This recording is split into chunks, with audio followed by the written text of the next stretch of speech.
Assalamualaikum warahmatullahi wabarakatuh. Shalom, Om Swastiastu, Namo Buddhaya, salam kebajikan. Dewan juri yang terhormat, perkenalkan saya Aisyah Rahmadani dari SMA Negeri 3 Kota Bengkulu. Di sini saya bertindak sebagai pembicara dari tim oposisi. Sebelum saya melanjutkan argumen saya, izinkan saya membidas argumen-argumen yang telah disampaikan oleh tim pro. Yang pertama, pekerjaan di bidang seni. Pekerjaan di bidang seni yang seperti apa yang mereka janjikan, yang mereka bilang seperti apa pekerjaan itu. Yang terjadi saat ini memang sangat-sangat tidaklah sesuai dengan yang tim pro nyatakan tadi. Yang terjadi saat ini adalah mereka yang memang kerja di bidang seni atau mereka yang menggantungkan kehidupan mereka di bidang seni malahan tidak dapat pekerjaan sama sekali. Malahan mereka hidup miskin dan tidak adanya standar kehidupan yang memang ada di Indonesia tidak ada terdapat pada mereka. Jaminan masa depan yang sama sekali tidak ada dan tidak bisa dilihat ketika kita memang bekerja di bidang seni. Karena memang tidak adanya kehidupan di hari tua, tidak adanya tunjangan-tunjangan yang ada untuk hari tua ketika kita memilih kehidupan kita di bidang seni. Karena kita memang tidak memiliki pengetahuan. Kita memiliki pengetahuan di sekolah karena kita harus belajar sains yang memang lebih tepat. Yang kedua, itu adalah ikut sekolah. Ikut sekolah di sini mereka menyatakan bahwa ikut sekolah tetap di bidang sains tetapi tetap juga di bidang seni. Ketika fokus orang terpecah menjadi dua, maka orang itu tidak akan fokus. Jikalau satu saja orang masih ragu, apalagi untuk dua itu tidak akan fokus sama sekali. Jika dia ingin belajar sains dan ingin juga mengoptimalkan potensi dia yang ada di dalam seni. Jika orang telah memiliki dua hal seperti ini, kemungkinan besar ia akan berhenti di tengah-tengah. Tidak adanya kelanjutan yang memang ia pilih untuk ia berada di bidang seni. Yang kita ketahui seperti saat ini di lingkup kehidupan kita, orang-orang yang memang bekerja di bidang seni, apakah ada yang taraf hidupnya tinggi? Tidak ada. Teman-teman bisa lihat sendiri, orang-orang yang menjadi juri atau menjadi apapun di dalam bidang seni, apakah hidupnya mewah? Tidak, bahkan jauh dari kata mewah. Yang ketiga adalah generasi berikutnya akan dapat hidup bila memang ada kemauannya. Generasi berikutnya akan hidup apabila ketergantungan dia itu di antara orang tua mereka memang adanya kehidupan yang layak. Dia tidak akan hidup, dia tidak akan bisa melanjutkan generasi yang baik apabila kehidupan orang tuanya sendiri tidak layak. Dewan juri yang terhormat, perlu kita bayangkan bersama, perlu kita pikirkan bersama bahwa orang-orang yang dapat melanjutkan kehidupannya dengan layak itu adalah orang-orang yang memang dari orang tuanya yang sudah hidup layak. Seperti yang kita lihat sekarang ini, fokus terhadap sains dan fokus terhadap seni itu tidak akan menjamin, karena seni itu hanya pada dasarnya itu hanya hiburan semata.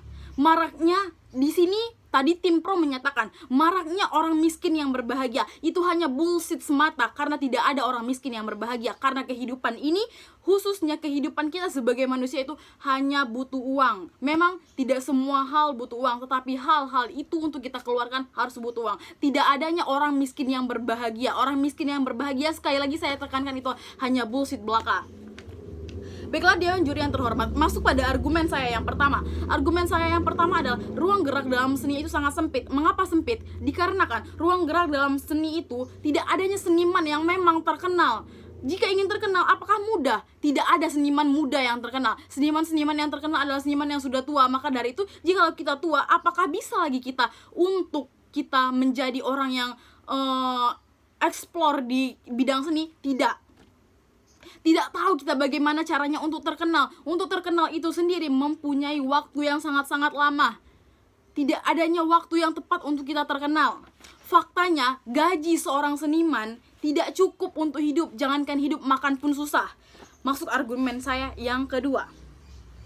Itu adalah carilah kenyataan, bukan kita hanya mencari angan-angan dari hal yang kita sukai. Karena hal yang kita sukai itu hanyalah hiburan semata, bukan untuk kehidupan kita yang akan nantinya untuk melanjutkan generasi-generasi kita ke depannya. Yang pertama, masuk ke lapisan pertama, yaitu carilah memang pekerjaan yang Anda lakukan untuk kehidupan yang Anda ada di masa depannya. Dengan cara kita memang belajar maksimal dan tekun untuk belajar. Kita belajar di sini hanya belajar sains dan kita menggali potensi yang ada di dalam diri kita. Lebih baik kita menjadi pengusaha. Kita di sini dapat melakukan atau dapat menjaring orang-orang lagi yang memang mereka yang tidak mempunyai pekerjaan. Maka dari itu kehidupan kalian juga hidupnya nyaman dan kita bisa membantu orang lain, tidak hanya dengan seni saja. Seni itu adalah hal-hal yang memang tidak baik untuk kalian jadikan untuk hal pertama untuk mendapatkan uang atau mendapatkan pekerjaan atau untuk kalian optimalkan. Karena seni pada dasarnya, sekali lagi saya ulangi, hanyalah dimana seni adalah untuk hiburan. Yang kedua, banyak orang yang suka seni menjadi pengamen di jalanan. Bisa teman-teman lihat, orang-orang yang menjadi pengamen di jalanan adalah orang-orang yang suka bernyanyi, orang-orang yang suka seni. Maka mereka tidak melanjutkan sekolahnya seperti yang telah saya bidas tadi, karena orang-orang yang jika melanjutkan sekolahnya dan juga melanjutkan kesukaannya di bidang seni, itu akan pola pikirnya akan terpecah. Dimana orang yang pola pikirnya akan terpecah tidak akan bisa melanjutkan kedua-duanya. Maka dari itu mereka bisa dapat berhenti di tengah-tengah saja. Nah, milenial sekarang itu tidak belajar. Jika mereka tidak belajar, itu sangat-sangat tidak bisa untuk dijadikan pemimpin di masa depannya nanti.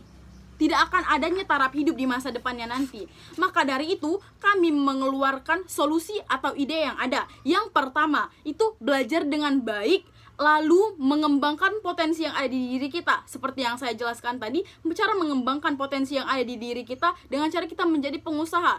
Pengusaha itu sendiri bukan hanya menguntungkan diri kita sendiri, tetapi membawa juga dampak positif ke orang lain, yaitu kurangnya pengangguran yang ada di Indonesia dengan cara kita merekrut orang-orang yang bekerja. Para orang-orang yang bekerja dengan menjadi pengusaha apapun, homemade pun, kita tetap dapat merekrut orang-orang yang bekerja. Yang kedua, bakat seni hanya untuk hiburan tidak dapat menjadikan seni sebagai hal terpenting dalam kehidupan atau menjadi hal yang menjadi taraf hidup orang yang akan menjadi di masa yang akan datang. Dikarenakan seni memang hanya untuk rekreasi dan untuk hiburan semata. Telah kita ketahui budaya yang ada di Indonesia hanya untuk budaya ataupun seni itu sendiri, seni hanya untuk digali dan untuk kesenangan hidup semata. Dikarenakan orang tidak bisa bekerja hanya untuk kesenangan, tetapi harus tahu apa mindset ke depannya.